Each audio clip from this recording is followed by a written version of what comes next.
Sungit mo. Mm. Bakit? Mm. Aray ko.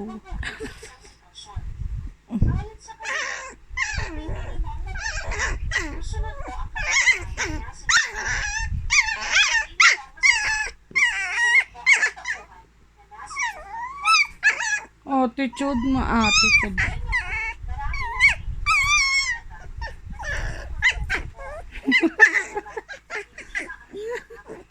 Aray. Hindi ko kasi.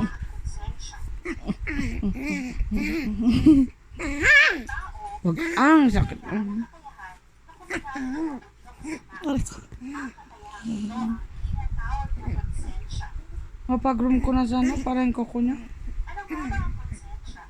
Ang salitang konsensya ay mula sa salitang Latin na cum. Ibig sabihin ay kain o mayroon. At sensya, Dito, wait mo dyan na.